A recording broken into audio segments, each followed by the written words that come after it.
Assalamualaikum warahmatullahi wabarakatuh. Selamat pagi semuanya. Perkenalkan, saya Aisyah Nitami dengan NIM 205807. Saya berasal dari kelas E S1 Pariwisata, Sekolah Tinggi Pariwisata Ambarukmo. Pada kesempatan kali ini, saya akan mempresentasikan hasil tugas saya dari mata kuliah Human Resource Management tentang materi tes dan seleksi karyawan serta mewawancarai kandidat.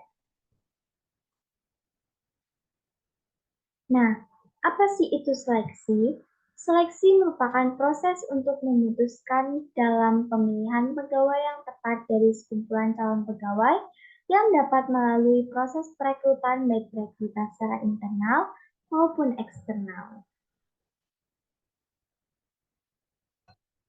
Lalu tujuan dari adanya seleksi tersebut yaitu untuk memilih, memilah, serta menseleksi calon karyawan dengan kualitas tinggi dari yang terbaik ataupun untuk mendapatkan orang yang tepat bagi suatu jabatan tertentu, sehingga orang tersebut dapat bekerja secara optimal. Nah, lalu kenapa sih seleksi karyawan itu sangat penting? Tentunya yang pertama itu adalah kinerja, di mana perusahaan akan menemukan karyawan yang memiliki keterampilan yang tepat, maka akan memiliki kinerja yang lebih baik pula, sehingga akan memberikan keuntungan bagi perusahaan. Dan yang kedua yaitu biaya. Dengan merekrut karyawan yang tepat, maka akan menghemat biaya dan waktu. Dan yang ketiga adalah kewajiban hukum. Untuk menghindari tuntutan hukum apabila terjadi kesalahan dalam perekrutan, misal diskriminasi, maka akan menimbulkan tuntutan hukum. Tentunya akan menimbulkan permasalahan bagi perusahaan. Dasar-dasar pengetesan dan penyeleksian karyawan. Yang pertama adalah reliabilitas.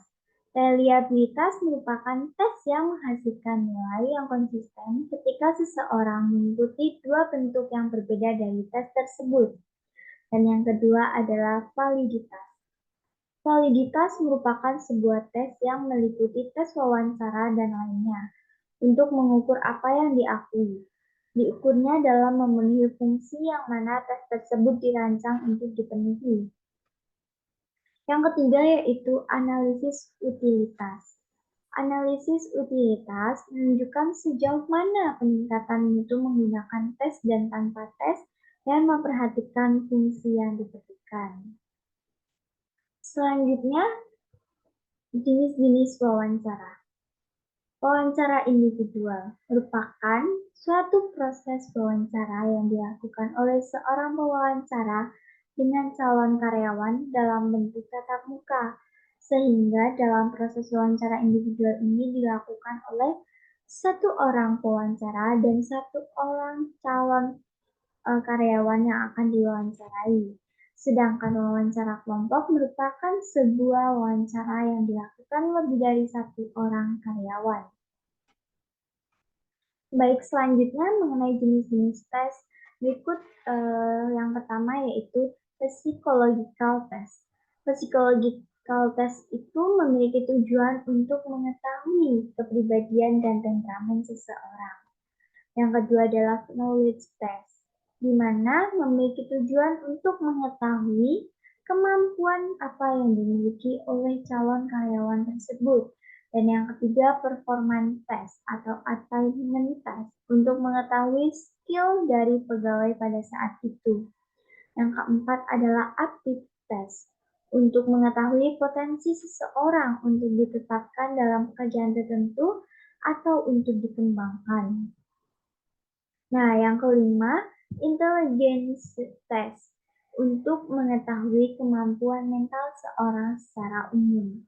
Dan yang terakhir adalah medical test, di mana tes ini memiliki tujuan untuk mengetahui kesehatan dari calon karyawan tersebut.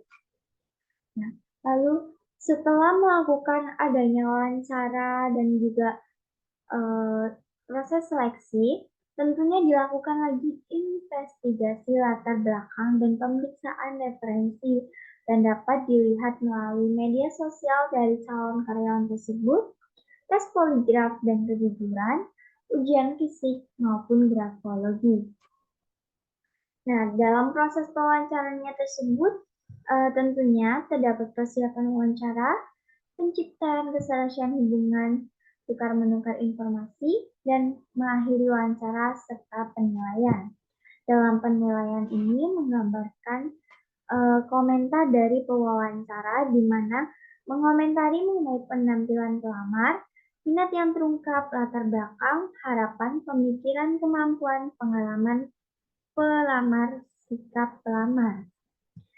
Lalu isi wawancara itu pun dapat eh, terdiri dari pencapaian akademik, kualitas pribadi yang terdiri dari penyampaian fisik, kemampuan berbicara, pendaharaan kata, ketenangan, kemampuan menyesuaikan, ketegasan, dan lain sebagainya.